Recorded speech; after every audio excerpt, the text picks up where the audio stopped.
Hey folks, so here we are. I think this is like the 7th video, which is I just can't believe it's taken this long to get this thing done. I'm hoping this is the last video, but I really don't know yet. It all depends on if I run into any problems. So on the last video, let me get you close up to this because Vicky's not here to help me.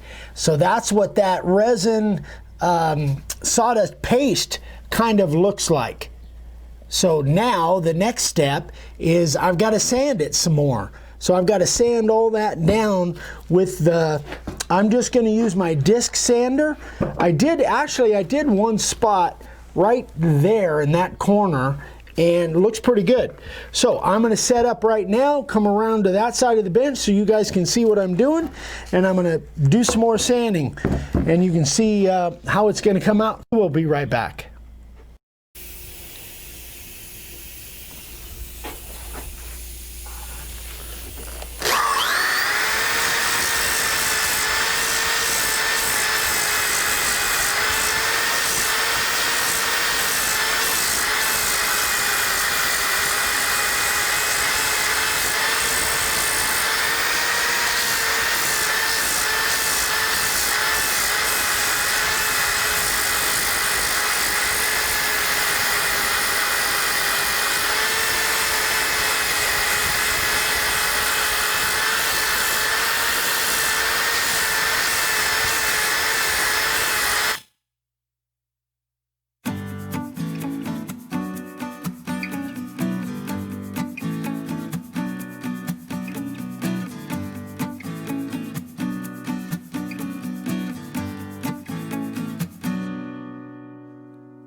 Alright guys, I think that's kind of what I'm looking for. I think all of those little cracks and stuff in there pretty much got sealed up. So I am going to, we got a lot more to do here. So that's what I'm going to do all the way around. Then when we come back, then I got to worry about inside of here, inside of the letters. So what I'll have to do is get in there with the Kutzall little Dremel tools that I've got, probably again the sphere, to get in there and take care of those, and then sand off the surface of the letters. But anyway, let me finish up this outside part here that we've been working on right now. Where is it at? Let me see. So let me finish up this stuff and then we'll come back and we'll get inside. Alright folks, so here we are. I've got the sanding done all the way around the outside. Now what I've got to deal with is I've got to deal with all that rough stuff. Not too much on this end, but that rough mixture of resin and sawdust on the inside, because I can't just leave that stuff there. So you can see there's a pretty big spot there around the D and the S and the I. And so I was looking at it real close. My original plan was to go back in there with the little sphere Kutzall tool and the Dremel, but the problem is that won't fit in a lot of those little tight spots. So I was sitting back looking at it, and then I realized, duh, I have a pretty decent hand with a router. I'm just going to recut that. So this is what I've done. So if you look on the column there, all the way around, like on the inside of the C and the O and the M, not between the C and the N, but right in that area right there, I've all just kind of flattened that out and recut it with the router. the profile bit and the flat bottom, the spiral upcut. So I am going to come back, I'm going to set up, I'm going to come back and I'll do this area so you guys can see exactly what I'm talking about. All right, folks, so now what I'm going to do, the first thing I'm going to do is use my profile bit, and I'm going to go around these letters. I've already done the inside and this part of the C. Now I'm going to go around here. I'm not going to, I can't see obviously up here and up here too much, so I'm going to stay with just what I can see. I can probably get a little bit of that, but I might have to touch it up by coming around, flipping it around and coming from a different angle. But I just wanted to give you guys an idea of how I'm going to do this. So what I've got is I basically set it to the depth, whatever that is, and then I will just trim those things out. Let's see how that works.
So I hope you guys could see what I was doing there. So all I'm really trying to do with that profile bit is just kind of get that rough stuff, that rough resin sawdust composition off of those letters. And I may go trim that up a little bit more. I couldn't really see from that angle. So what we'll do is I'll work on that a little bit more. Then when we come back, we'll take care of this rough texture down in here. All right, so now let's flatten this out and this and this. Now what I've done is just kind of set the depth. I think I might be a little bit shallow. It might be about right. It doesn't matter if it goes a little bit deeper. I'll always blend it in. Here we go.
So now let me show you what I discovered. Now I've got that sharp edge that I blended in here. Now I've got it here again.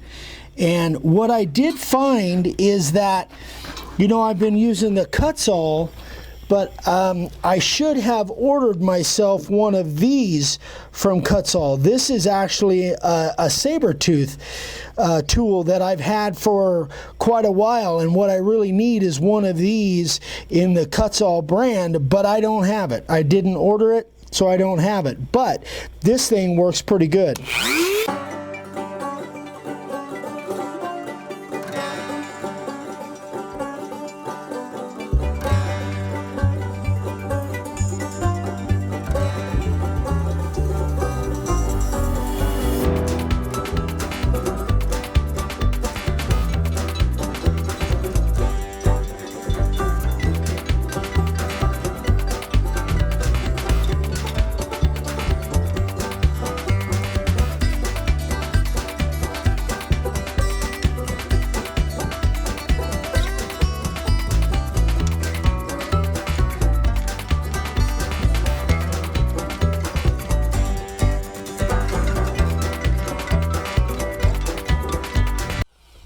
Well guys, I think you can kind of get an idea. Again, this is an old saber tooth that I've had for a while, and I really need this shape with the Kutzall, but I didn't have it.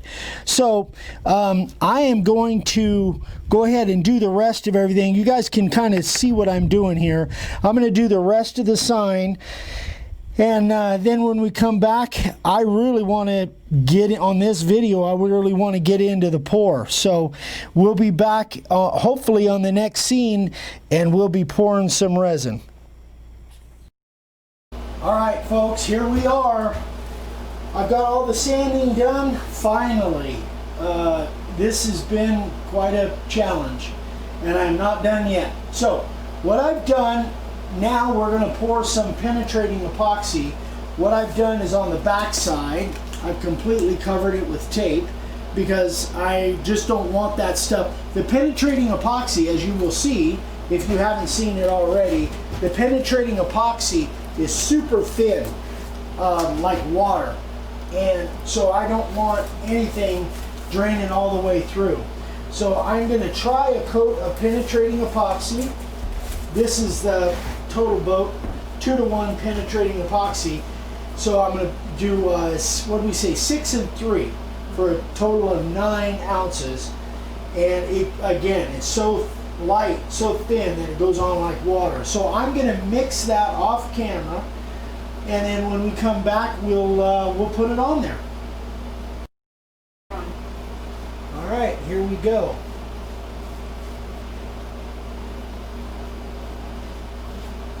This is going to hopefully give us some kind of an idea of what colors we're dealing with.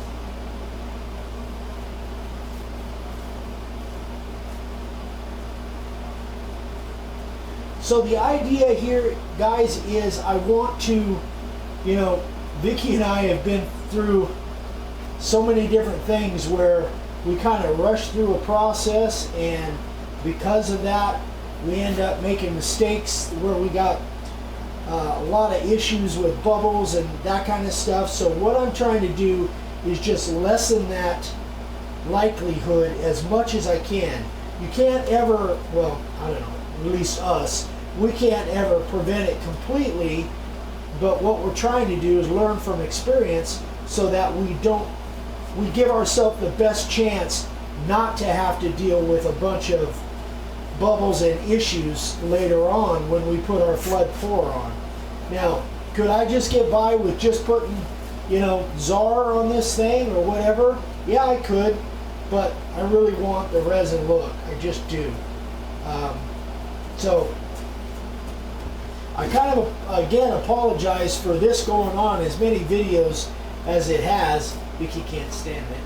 Well, there was a thing I just didn't want it to. Thank you. For as many videos as this is, but I told you guys right at the beginning it might be a lot, and everybody said take as many as you want, so. Chunks. Huh? You got chunks. Chunks of bark? Is that what it was? anyway, okay. So the idea, my theory is put on this penetrating epoxy, see what it looks like after it dries, and then if we think it's appropriate, what we might do is put on a brush coat of whether we're going to use a maker epoxy or the 2-to-1 high performance, I don't know. But that's kind of the idea. We might end up going, wow, look how spectacular that is. We might end up going with a brush coat of thick epoxy, because this stuff, God bless you. I'm glad I put that down. I had just enough time to put that down before I sneezed. Anyway, so we may end up putting a brush coat of thick epoxy on the maker epoxy, or whatever we're going to use, the 2-part thick stuff, to try and seal it up before we end up putting actually our flood coat. Did I miss something? Yeah, see, it's really soaking in, so you're gonna be. Yeah. Gosh, that's gorgeous. I love the looks of that board. Man.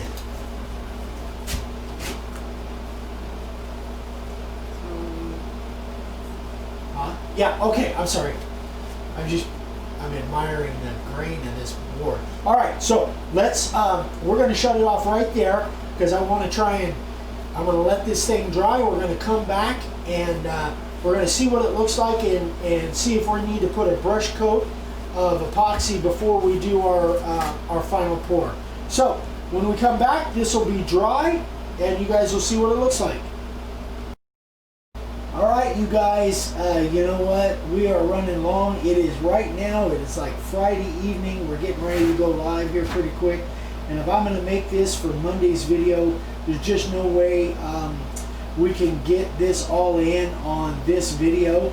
So we're gonna have to push this thing out, one more video out to Wednesday. So I apologize for that, but I kind of lost a couple days. I had to go to Phoenix yesterday and I lost a full day there, and then we had an event going on today that I lost pretty much the whole day. Anywho, so we will finish this thing up on Wednesday, I'm pretty sure.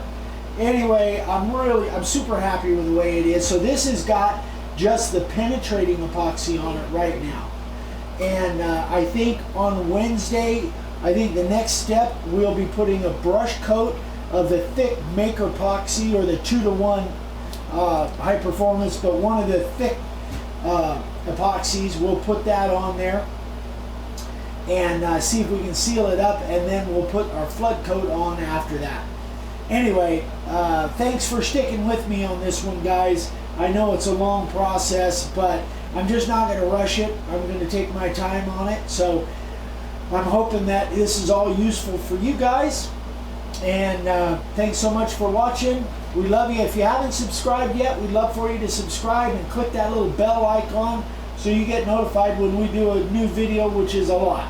And there's the website if you need supplies. And if you want to send me any questions, eric@makerwoodsign.com. And that is it. We will see you guys on Wednesday. Love you. Bye.